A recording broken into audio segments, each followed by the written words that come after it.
care for us. Lord, you lift us up when we can't stand. You hold us when our legs are too weak to hold us up. Lord, you are a loving God who watches over us. And so, Lord, we do ask for your help. We ask for your care. We ask for your peace to fill this place and to fill this city and to fill the hearts of those who are grieving. And Lord, I pray mostly for them. Lord, that they would know of your presence in their lives and your love and your care for them.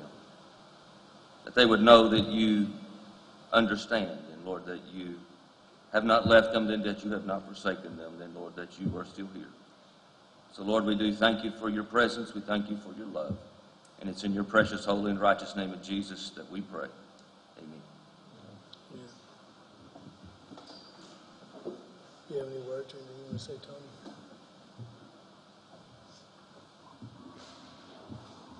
We've had a difficult year this year.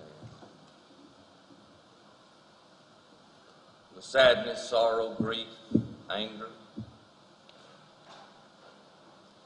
all the emotion you can expect and never want. Not knowing what to do or even how to do it or what to say or how to say it or when to say or not to say.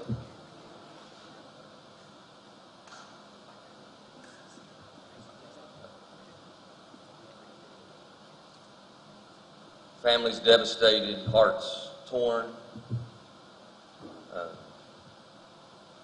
Not a moment goes by that I know we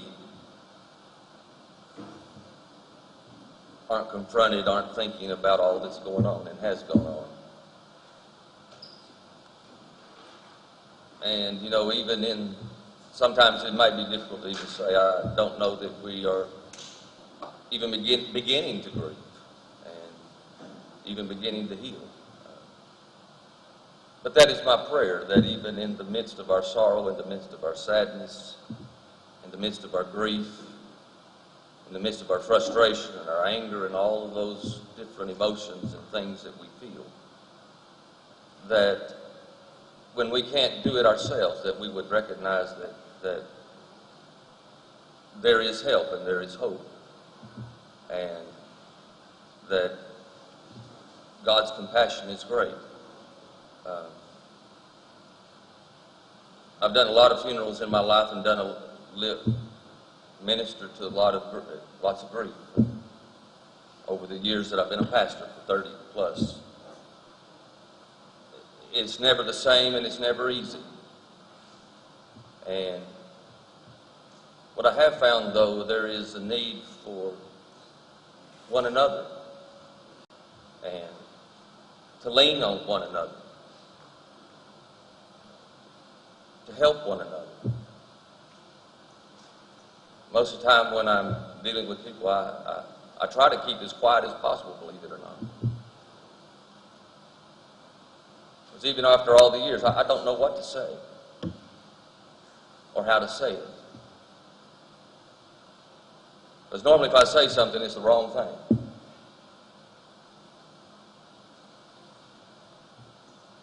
And so normally I just tell them, I love you. Whatever that means. I love you.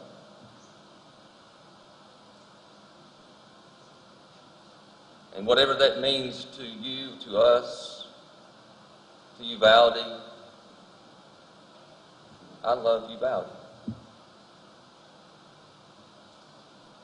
I love y'all.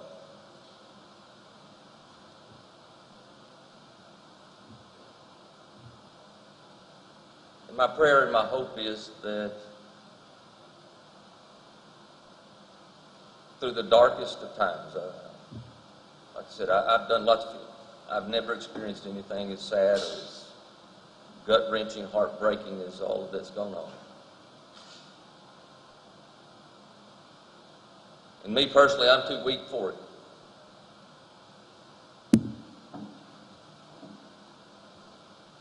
But also know that God's power is made perfect in my weakness and our weakness. And he heals the brokenhearted, and he lifts up the fallen. And I'm grateful for that. because that's where I am. Continue to be. But one step is kept going in front of the other. And that is my prayer for everyone. That God's peace would reign. Even when it's not even understandable. That God's peace will reign. So I ask for your help. I've asked for, the need to allow people to grieve. And whatever that means for each one. Some need to talk. Some need not to talk. I'm one of those, I don't need to talk. I need to be away from people to really heal. Others, they need people. Each one is different. But I pray, that each of us would help and allow each other to grieve as each one needs to grieve. And don't expect someone else to grieve the way you do. Allow people to grieve the way they need to grieve. And I pray that in that grieving, that God would come and do what only God can do. Thank you, Tony. Thank you. We called this today, we don't have any revealing things. As Tony said, this week is a tough week. We can't even imagine the pain that the families are feeling. 1 year, and we realize you still don't have the answers that you need, and it's frustrating to all of us. For that, I apologize. But we called this basically to tell you, this week we're here to support the families. We're not going to be doing interviews after today. The city won't. The police department's not. This is not about us. This is about these families and these survivors, and it's their time, and it's our time to reflect on the memories of these children that lost their lives that day and the 2 teachers. So we ask for you to show compassion, to show privacy when it's asked for by whether it be families or citizens, and most of all, we just ask that you lift them up in prayers and lift this community as it's been done around the world for the last year. Like I said, we don't have any revealing answers or anything today. I wish we did, but we don't. But most of all, we're just here to tell you that this is about the families and their children and the lost souls that we lost that day. So at that point, we'll open it up to a few questions, but like I said, we don't have anything major revealing.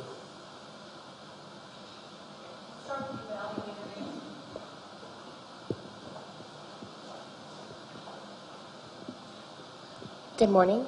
I'm Julie Keeble, staff writer for the Uvalde Leader News. And I just wondered, you talked a little bit about not doing interviews, and I see that the city... Can you speak? I can't hear you, Julie. The city has taken a bit of a step back during the anniversary week. And I'm just curious, how do you see the city's role this week in supporting the families and the residents that live here? And also, how do you see the city's role as we move forward through this tragedy? How do you see, what is the city going to do to try to help people grieve and get through and move forward as we face this horrible ongoing situation? I wished I had a playbook. I don't, for what we're going to do. I mean, there's, it's been a year. There's times it breaks me up when I stop and reflect and think. And I don't know the answer. I just know that together we can get through it. If you try to stand alone, you can't. And so hopefully as a community we can get together. These families have had nothing but, and I'm going to say it this way, they've had nothing but pure hell for a year. And they have. And, as a community perhaps, we can come together and continue to come together as we have and be there and give one another support.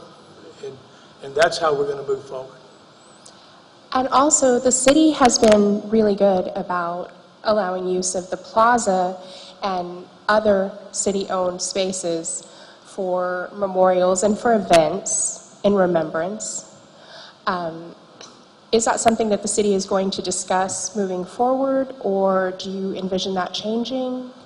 There'll be some changes made, but it's again something that we're going to have to sit down with the families and have that discussion. But I mean, we will still make facilities available and do whatever we can to help the families in any way that we can. Like I said, it's not us against them or them against us. We're all in this together. We have not felt the pain that they felt by any means, and don't claim to. But together, hopefully we can all move forward. Thank you, Mayor. I appreciate it.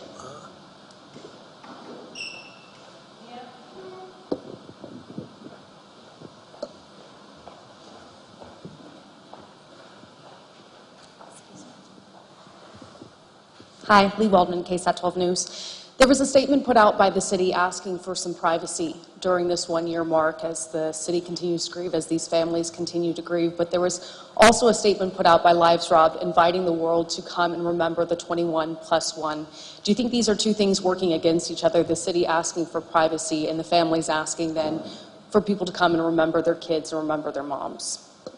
But we're not trying to keep anyone from here. When we talked to the families, they had expressed that they wanted to do their own event that day and the private event, and so we were trying to support that in any way. And we support the event that they've called for at the amphitheater and the walk and the plaza. We're 100% in support of it. We're not, like I said, it's not us against them. We want to be here to support them, not to be a distraction, not to be anything. How do you all see after this week going? How do you all see the city continuing to support the families of the 21 victims? I mean, it's just something that, like I said, there is no playbook written. We just have to take it day by day, and hopefully we can move forward together.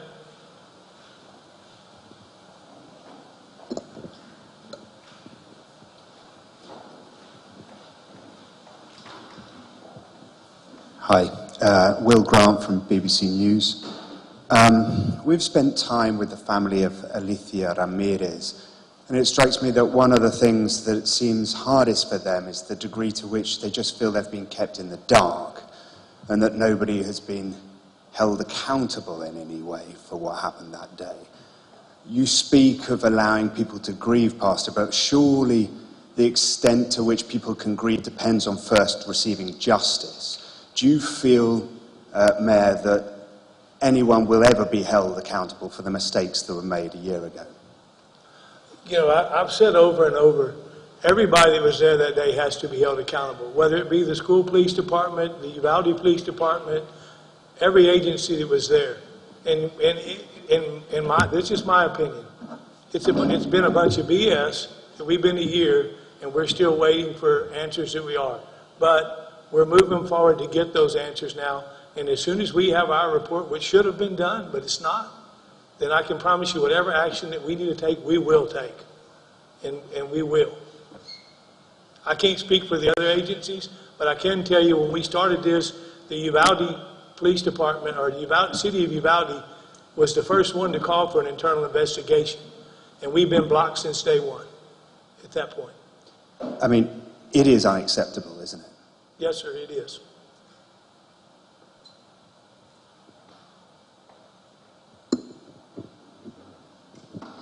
Hi, Ana Yeli Ruiz with CBS in Houston.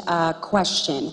You sent out a letter and correct me, I'm sorry, I can't remember the date. You guys sent out a letter signed by city, county, school officials asking people not to come to town, to give kind of people a space. But it feels like you guys kind of want to brush this off, what happened, kind of don't want people to report what, you know, I feel like these families have been failed in so many levels, and you guys don't want us here reporting that. That's how it feels, and you're asking to tow vehicles from the memorial, from the murals. I mean, these are things that are keeping their kids' memories alive, and you guys are asking to tow away vehicles. It doesn't make sense. Please kind of explain the thought process behind that and why you're asking people to stay away when clearly not everybody feels that way, and a lot of these families want the memories of their children to live on, and they're actually fighting for change. Well, first of all, we didn't talk to every family member. We did have some meetings with family members and some that that I did talk to wanted to have privacy and wanted to do their own thing that day. And so that's why we wrote that letter, not to, like I said, not to a gotcha moment against the families or anything. We wanted them to have the privacy that they wanted. If they wanted to visit their gravesite, we didn't want a reporter sticking a camera in their face the whole time. So that's why we asked for that privacy, because that's when the discussions we had, that's what they wanted. Like I said, we are in full support of what the families want to do. Using the amphitheater, using the civic center, whatever resources we have, we've tried and will make available to them to support them any way we can. Like I said, we're not trying to, as far as interviews, if you've asked, I don't think there's many that can say I haven't given one. I may not have the answers you want, but I've tried to be as transparent and straightforward as I can be since day one, and I will continue to be that way. But there's no gotcha moment of us trying to push the families off or not acknowledge this. This happened. It's something we have to live with the rest of our lives. We'll be a part of this community, and we will not feel the same pain that these families have had and can't even imagine it. But it's a pain this whole community has felt for a year. And together we'll move forward. And like I said, we're here to support the families, and that's what this week will be about, is what we can do to support them. I know that there was also something that mentioned that you kind of wanted, that you had spoken about possibly getting rid of the crosses in the center plaza. And obviously these families want to leave their memory of their children there. Do you commit on keeping those crosses there for these families? That's something that we'll have to talk to the families on. Whether they'll stay in the cross or we pick them, whether they stay in the plaza or we pick a memorial site and we do where we're going to do this, that's a discussion that we have to have with the families that we have not had yet. And then one last question, sir. What's the latest on the investigation in your police department? Our investigator is still gathering information, and we are finally working together to get all the information that we need so that we can complete our investigation. It's been a year, though. You're preaching to the choir, ma'am. I know it's been a year, and I can tell you from where I'm sitting, it's been as frustrating as hell. Mr. Mayor, could I say a word? I'd like to add just one quick word on the letter. I was in the room where a lot of people were represented at school, county, city, and the intent of the letter was not to exclude anybody, but to try to send a message, and I believe is 100% agreed upon in that meeting, that the intent was, if you're coming to, and you have to cause trouble, if you're coming to protest other things in opposition to our families, that maybe you should just find another time and place to do that. That was the intent of that language. And I really regret that some of our families, if they thought that was trying to get people to stay away, that was not the case. I guarantee you 100% of that letter was to try to prevent bad actors from coming in and disrupting the families for that day. I might add, I was in that same meeting, that wasn't sent. There's been talk of what I would call people with not good motives that were coming. And if we could do anything to discourage them from coming, I'm here to say to do it. And that was the intent of the privacy in the tent. Now, maybe the words didn't come out that way. Like I said, I've preached a long time, and I don't always say things exactly the way I want to say it. But the heart behind it was to me, was good, and wanting to be as protective as we could. Good morning. I'm Marisa Mendoza with News 4 and Fox San Antonio. On the same note that you had mentioned about how to grieve, I'm sure there's going to be a lot of people from other cities coming in to mourn with the city and with the families. How do you want the people to come into the city? Where would you like them to park? Where would you like them to just be so that they could be supportive of the families and of the cities? Because we don't want to, get in the way of the families. I'm sure people don't want their cars towed. Is there a specific place you'd like people to be? I mean, basically, you're going to have, as far as people coming into town, you'll just have to find a parking spot. I mean, from Tuesday night on, the parking lot here at the Civic Center, it will be closed because the families will be coming to the Civic Center and they will have the parking lot of the Civic Center. The plaza around downtown and the courthouse, those streets will be blocked so that we don't have news cameras or big news trucks in the middle of the street. So those streets will be blocked starting Tuesday afternoon, Tuesday evening, through Wednesday, so that those people that gather on the plaza won't have to worry about cars coming through there or people trying to park or whatever. So, as far as parking, there's plenty of public parking in town, but I don't have a designated area I can tell you to park. Is it, I know that you said that you worked closely with the families and you didn't mean to offend anyone when you put out the letter of not having people at the murals, but do you find that you're going in a different direction than other cities, keeping the city closed off the way that you have been or are? Well, I mean, if the families choose to walk the murals and that, then it's in our best interest to protect those families and have those streets blocked so cars aren't trying to come through there while they're trying to take that time to walk amongst themselves and visit and reflect on their child's mural that day. So if that makes us bad guys for closing those streets, then sign me up. I'm the bad guy because I don't think they need the traffic and cars trying to come through there while they're trying to have their time. Thank you.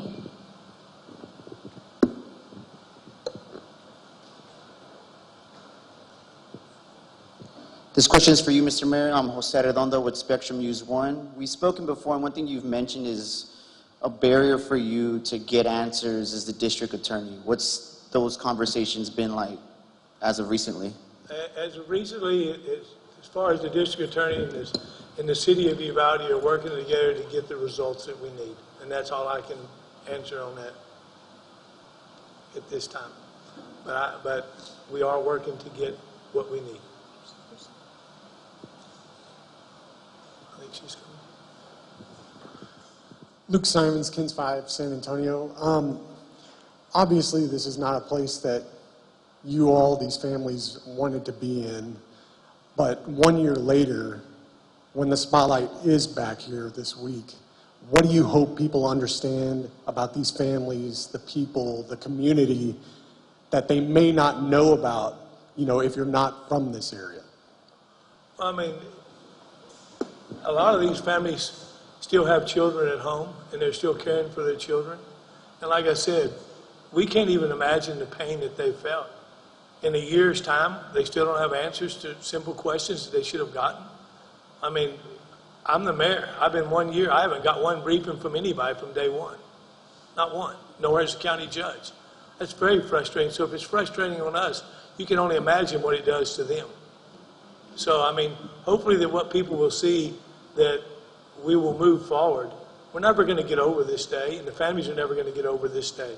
But together, maybe we can move forward, and we can come out of this and show that out of this bad and terrible thing that we can have positive things come forward and show love to one another to move forward and get the answers that we need. Like I said, I don't have all the answers to this. I hope, and my prayers and thoughts every night are that no town ever has to go through anything like this, but yet it continues over and over and over. The thing we need to be talking about, and it's not part of the question you asked me, but just like gun control, we need to have a conversation, and we need to have a conversation that sits down, and we need to look at changing the law, and we need to do stronger background checks. But we have elected officials up there on both sides of the party that say my way or the highway, and we need to reach a point that we can sit in a room and have a conversation. And I'm not going to get 100%, and you're not going to get 100%, but together we can come up with something that works for everybody. And I'm hoping we can do the same thing with these families. We may not give them 100% of everything they want, and we're not going to get 100% of everything that we want from them.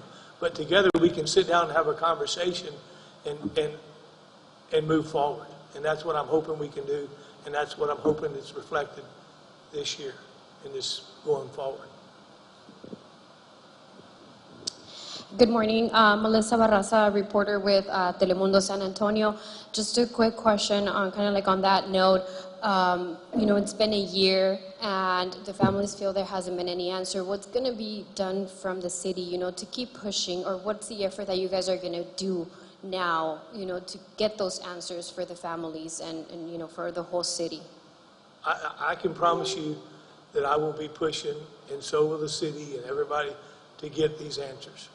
And hopefully we will start getting them sooner than later. Have you guys not been pushing enough, or I can't barely hear you with the... Have you guys not been pushing enough, or what has been not done from you all to get those answers beforehand? Yeah. I asked the mayor if I could make a comment on that. Yeah. We hired an independent investigator back in the summer and thought we would be able to proceed with our internal. We can only speak for ourselves. We can't speak for any other organization. We hired somebody from outside the organization because we thought that would be a more credible way of approaching this. You all know the saga. You know the story of the disputes about access to information. But so we've been pushing the whole time, and the unfortunate recourse to the legal system to get some movement on this, I think, has maybe worked to our favor. We've reached an agreement with the judge looking over the shoulders of both parties, an agreement to allow our independent investigator to finish his job. I may be a little bit old-fashioned because I still believe in due process.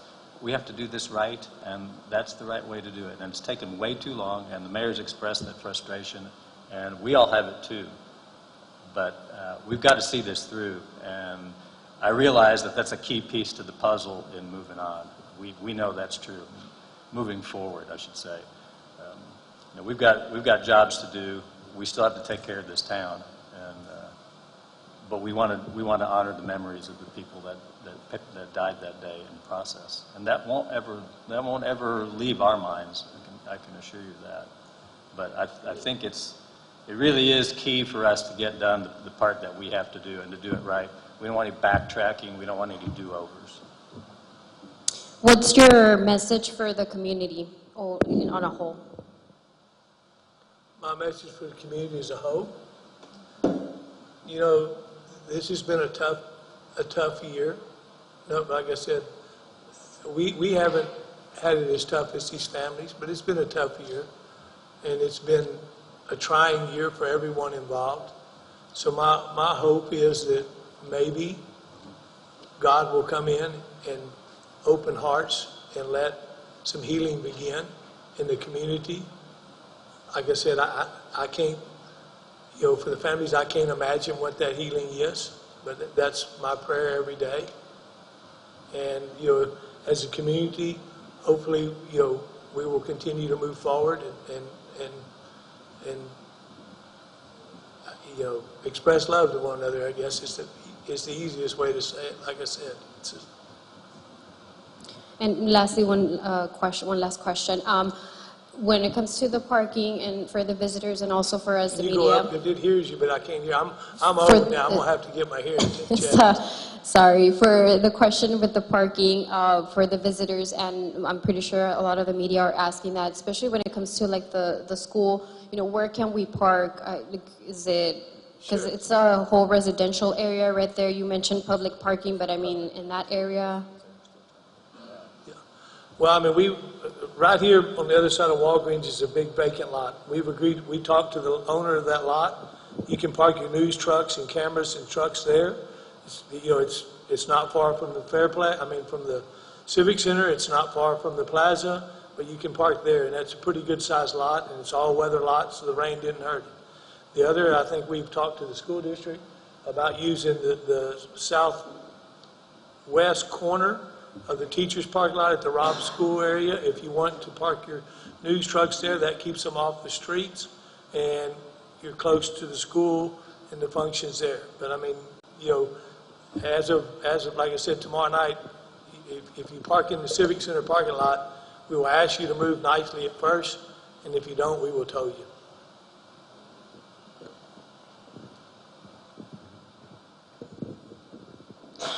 Michael Robinson, Uvalde Hesperian. One of the questions that came to mind, and I guess a frustration for many, is the District Attorney Christina Busby. And I noticed in that letter that they mentioned that she also was a signator on that letter, which I thought was interesting because of the, I guess, the dispute or some legal issues with the city. But my question is this, and I know this is a city press conference, but where is Christina Busby, the DA? Where is she today? Where's the governor today? It's a huge event. And my question is to you, is it possible, because she said, okay, 6 months and then another 6 months, is it possible she is bluffing? She has no information. She has no information. She's not planning on doing any legal action against any police department or DPS. Do you think she's just stonewalling? Is that a possibility? You know, I can't speak to that. I don't know the answer. I don't know what she's thinking. But what I can tell you, we didn't ask Christina here today. We didn't ask the governor here today. Matter of fact, we didn't want any politicians to come here today. I don't even want to be speaking here today. Because it's not about me and it's not about politics. And it's about these families and the loss of their children and these teachers. So we didn't ask any politicians to come here today. And we didn't extend that invitation.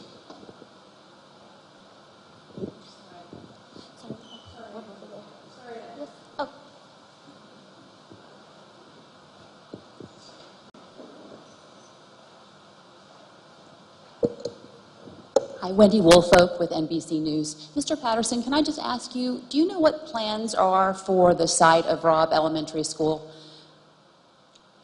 Yes, ma'am. We don't have a timeline in place, but the school board, Board of Trustees, decided early on that that building, the facility, would be taken down. And so litigation has tied that up, and will continue to tie that up. We hope to be fairly well close to the end of that. And when everybody is cleared that building, we're waiting for one more party to clear it. When that's cleared, then we can begin the plans for the demolition. So again, I don't have a timeline, but I would hope that we can move forward that plan sometime during the summer. What kind of litigation is holding this up? There's a court order against the demolition right now. From the family members or from the city? From the district attorney. And what would you and these family members who are on the front row want to see happen with the site of that school? Well, that's a very difficult question for me to answer. I think that's something that we certainly will start at the appropriate time with input from the families. And then a project like that would also need input from the greater community as well. So I think that's just going to take some time to work through that, start the process, and then make some decisions what that property will be in the future. Thank you. You're welcome. All right, I think everyone has asked a question. One more? Oh, please. Okay, sorry.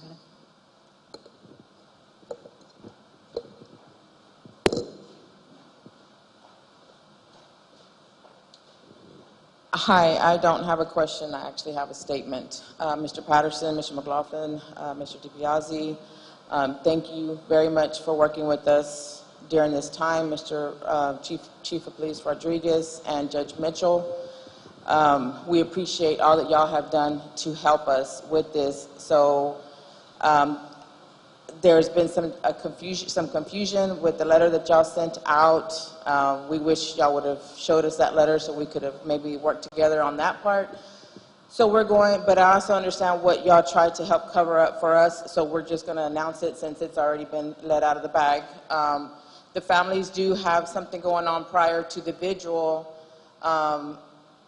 which will be here, and a mural walk, and that is what they were trying to keep private for our sake, because we do not want media or anyone else attending that other than family members that were invited. So there was a little bit of miscommunication in both parts. So that's why the statements were put out. Lives Rob put out the statements because the vigil is open to the public. The butterfly release is open to the public. Anything that happens after the mural walk will be happening at the amphitheater, here at the Civic Center. And so, yes, the public is welcome to that event. So again, thank y'all so much for trying to help out with this and trying to keep that part of it private. So that's why the mural walks were asked to be taken, not to be blocked off or visited at that time for that time frame. So thank you again. Thank you.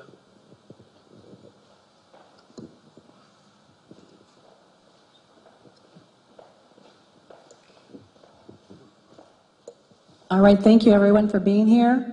If you have any other questions, email them to Gina Eisenberg. You should have my email address. If you don't, come see me afterwards, and we'll see what we can do to help. Thank you for being here.